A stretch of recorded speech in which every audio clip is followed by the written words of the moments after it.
Police गुंडा बन के काम कर रही है। इस मनुवादी तंत्र में खुद गुंडा बन के काम करती है। बहुत ही पुख्ता और मजबूत सबूत हैं, वो है सतपाल सांसद जो है बागपत से बीजेपी के एमपी हैं। दूसरा एक नंदकिशोर गुर्जर साहब हैं, वो एमएलए हैं बीजेपी के नोली से। हमारे यहाँ जगदीश प्रधान हैं, वो बीजेपी के टिकट पे एमएलए का चुनाव लड़े थे। मोहन सिंह बिष्ट हैं जो एमएलए हैं। एक कॉर्पोरेटर साहब भी हैं, उनके सीधा नाम आ रहे हैं। एक सिख कम्युनिटी से भी मिस्टर बाग हैं, उनका भी नाम आ रहा है। रागिनी तिवारी जी के लिए भी चश्मदीद गवाह भी हैं और वीडियोग्राफी भी है कि चश्मदीद गवाह ने तो उनको स्वयं गोली, कपिल मिश्रा साहब को भी पिस्तौल चलाते हुए और सब चश्मदीद गवाहों ने देखा है। रागिनी तिवारी जी को तो लोगों ने गोली मारते तक देखा है, जिसकी वजह से लोगों की जानें भी गई। पुलिस ने ही ये दंगे किए हैं, करवाए नहीं है सिर्फ आरएसएस और बीजेपी के लोगों और कार्यकर्ताओं और उनके बड़े बड़े नेताओं के साथ मिलकर, बल्कि पुलिस ने ये दंगे स्वयं भी किए। अरविंद केजरीवाल साहब पूरी तरीके से या तो नतमस्तक हो चुके हैं अमित शाह साहब के दरबार में, या फिर उनसे उनकी सांठगांठ बहुत जबरदस्त हो चुकी है।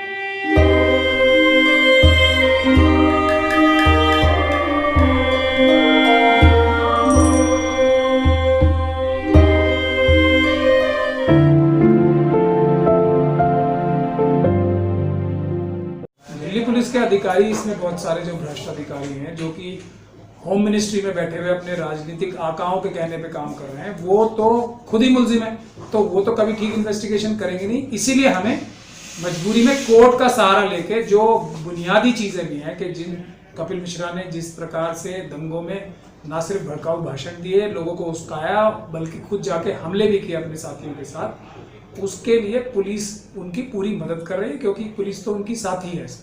तो इसलिए हमें कोर्ट का दरवाजा खटखटाना पड़ा। जब तक अदालतों को हम ये समझाने में कामयाब नहीं हो जाते, या जब तक अदालतें अपनी आंखें इस प्रकार से खोलने के लिए तैयार नहीं हो जाती कि पुलिस खुद मुलजिम है इसमें, पुलिस के बहुत सारे भ्रष्ट अधिकारी, तब तक ये सब काम मुश्किल ही रहेंगे। क्योंकि जिस प्रकार से झूठी कार्रवाई पुलिस करती है और जिस प्रकार से पूरा झूठ पुलिस लिखती है, वो सिर्फ वही लिख सकता है जो खुद मुलजिम हो। हमने इतने सबूत अदालतों के सामने रख दिए हैं, जो कि वीडियो की शक्ल में, जो कि चश्मदीद गवाहों की शक्ल में, जो कि दूसरे साइंटिफिक एविडेंस की शक्ल में।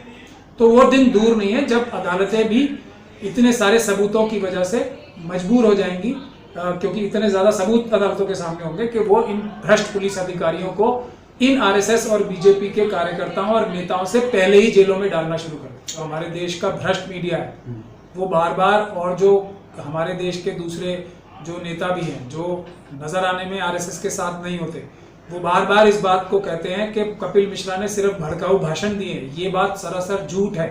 कपिल मिश्रा और उसके दूसरे बीजेपी और आरएसएस के साथियों ने ना सिर्फ भड़काऊ भाषण दिए हैं, लोगों को उकसाया है, लोगों को तैयार किया है हमले करने पे, सीए एनआरसी के पीसफुल प्रोटेस्ट करने वालों के ऊपर, रिजर्वेशन के लिए पीसफुल प्रोटेस्ट करने वालों के ऊपर, बल्कि खुद गोलियां चलाई हैं, खुद बम चलाए हैं, खुद लाठी तलवार और उन चीजों से हमले किए हैं खुद। सर, दिल्ली दंगे में दिल्ली सरकार को किस तरह से देखते हैं आप? देखिए, पहले तो इसको दंगे कहना भी उचित नहीं है, क्योंकि ये हमले थे। मुस्लिम जो महिलाएं पीसफुली सीए एनआरसी के प्रोटेस्ट कर रही थी, जो सरकार के, जो आरएसएस के लोग किसी भी और तरीके से उनको हटाने में नाकाम थे। सुप्रीम कोर्ट तक ने पुलिस को बल प्रयोग का करने की इजाजत नहीं दी, तब ये फ्रस्ट्रेट होके इन्होंने ये काम किया है। जहां तक दिल्ली सरकार की बात है, वो भी अपना जो मनुवादी चेहरा है वो बेनकाब कर रही है दिल्ली दंगों में, ये जिसे दंगे नहीं कहा जाना चाहिए, दिल्ली के हमलों में, जो हमारे जो अंबेडकरवादी मुस्लिम्स थे, मुस्लिम महिलाएं थी, उनके ऊपर हमले कराने में, उनके ऊपर फिर बाद में दबाव बनाने में। आप देखिए किस प्रकार से दिल्ली की सरकार जो है पूरे घुटने टेक चुकी है सेंट्रल गवर्नमेंट के सामने, अपने वकील तक पेश नहीं कर रही है। जो दिल्ली सरकार है वो स्पेशल पब्लिक प्रोसिक्यूटर अपॉइंट कर रही है, जो उनका बैकग्राउंड चेक किया जाए। कौन सा ऐसा इंटरव्यू हुआ था जो ये 11 के 11 जो पब्लिक प्रोसिक्यूटर दिल्ली सरकार अपॉइंट कर रही है केंद्र सरकार के इशारे पर, कौन सा उनसा इंटरव्यू किया गया था कि क्या ये इस लायक है या नहीं है? किसी ने बैकग्राउंड चेक किया है? अगर बैकग्राउंड चेक किया जाएगा तो बहुत सारी चीजें सामने आ जाएंगी, किस प्रकार के लोगों को इसमें स्पेशल पब्लिक प्रोसिक्यूटर बनाया गया दिल्ली सरकार द्वारा। ये दिल्ली सरकार की ताकत है। तो आरएसएस ने दिल्ली सरकार को पूरी तरीके से अपने कब्जे में ले लिया है, या दिल्ली सरकार के जो हमारे चीफ मिनिस्टर साहब हैं और दूसरे भी मंत्री हैं, वो जो हैं आरएसएस के ही लोग थे। अब उनका असली चेहरा सामने आ रहा है। ये जो आप लोगों ने देखा होगा साफ तौर पे कि जो जमात के जो ऊपर केस एफआईआर दर्ज कराई गई थी वो भी दिल्ली सरकार द्वारा कराई गई थी। तो और कौन सा चेहरा होता है मनुवादियों का। और एक बात और है, जो हमारे होम मिनिस्टर में हमारे बहुत ही बड़े होम मिनिस्टर साहब, बड़े ओजस्वी होम मिनिस्टर साहब अमित शाह साहब और अरविंद केजरीवाल साहब, दोनों ही एक ही कास्ट को बिलोंग करते हैं। आप सब जानते हैं, दोनों ही वैश्य समाज से आते हैं। तो ये भी हो सकता है कुछ ये सामाजिक जो उन्होंने एक दूसरे से रिश्ते निकाले हैं और उसकी बुनियाद पर दोनों एक मिलकर जो अंबेडकरवादी लोग हैं, एससी, एसटी, ओबीसी और माइनॉरिटीज, उनके ऊपर जुल्म करने के लिए दोनों ने अपने जो जातिगत जो संबंध है उनकी वजह से हाथ मिला लिया। और इस भी संभावना से इनकार नहीं किया जा सकता। सरकार के दौर में तो लोगों ने जजेस को अननेचुरल डेथ मरते हुए भी देखा है। ये सिर्फ ट्रांसफर की बात नहीं है। आप पत्रकारों के ऊपर कितना दबाव है आप लोग सब जानते हैं। जो वकील हैं, जो डिफेंस काउंसिल है, उनके ऊपर कितना दबाव है ये हम लोग ही जानते हैं। हमारी भी, आप लोग किसी ना किसी दिन ये हो सकता है कि हम पे बहुत बड़ा हमला हो या हमें किसी झूठे केस में फंसाया जाए, हम पे भी दबाव है और हमें मारा भी जा सकता है।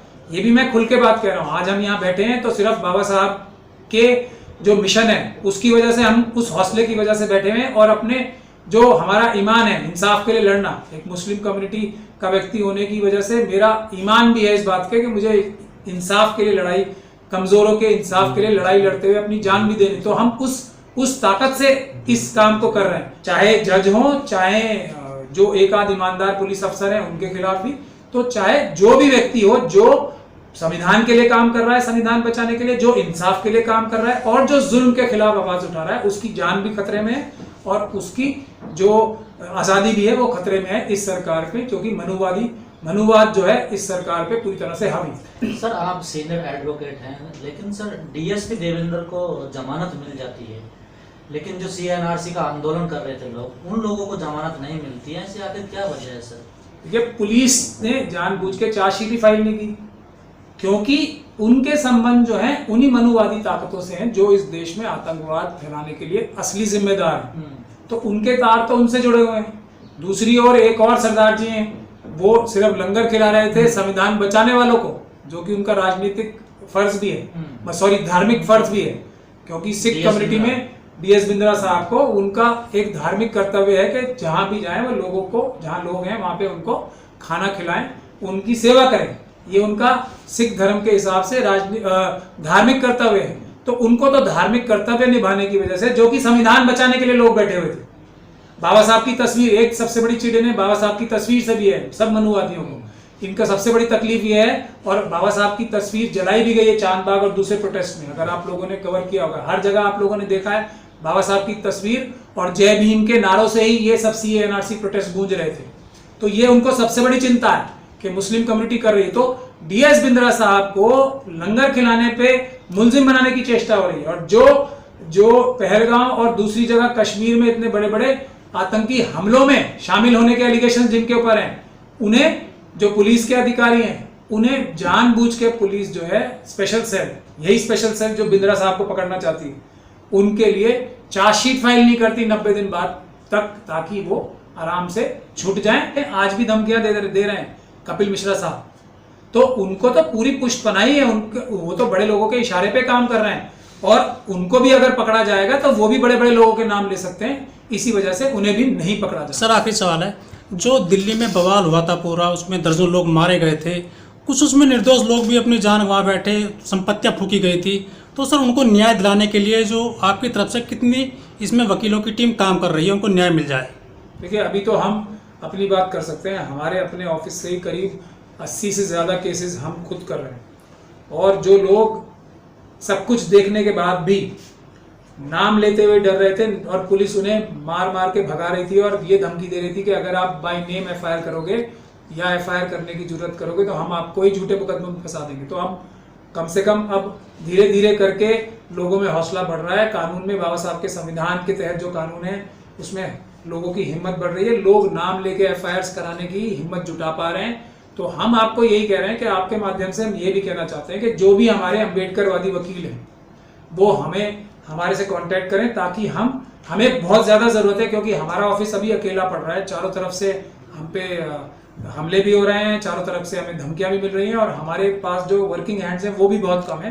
देखिए, हज़ारों करोड़ की प्रॉपर्टी जो है उसका नुकसान हुआ है, और जितने ये 53 मृत्यु बता रहे हैं उससे कहीं ज़्यादा नुकसान हुआ है जानों का भी। अभी लोग डर के मारे बता भी नहीं रहे हैं कि उनके लोग भी मर चुके हैं। एक बात। दूसरी, एक बहुत ही महत्वपूर्ण बात यह है कि सिर्फ और सिर्फ मुस्लिम समाज के जो धार्मिक स्थल हैं उन्हीं पे आग लगाई गई है, उन्हें ही लूटा गया है, और उनमें ही किसी भी और धर्म के धार्मिक स्थल पे कुछ भी एक आंच नहीं आई है। इससे ही आप समझ सकते हैं किस प्रकार से मनुवादियों ने हमला किया है। इस प्रकार से जो हमला किया गया है मनुवादियों का किया गया है, जो मुस्लिम समाज के लोग थे उनके ऊपर। अदालतें जो हैं वो हमें कोई ख़ास इनकरेजिंग रिजल्ट्स अदालतों से नहीं मिल रहे हैं, जबकि इतने ज़्यादा सबूत मौजूद हैं अदालतों के सामने। तो एक ये जो गोदी मीडिया जो एक माहौल बना देती है उसका असर अदालतों में पड़ता है, लेकिन हमें उम्मीद है कि धीरे धीरे करके अदालतों को हम सच्चाई बता पाएंगे, और तब आप लोग देखोगे कि बहुत सारे मनुवादी लोग, ऐसे मनुवादी लोग जेलों में जाएंगे जिसकी आप शायद ख्वाब में भी नहीं सोचते।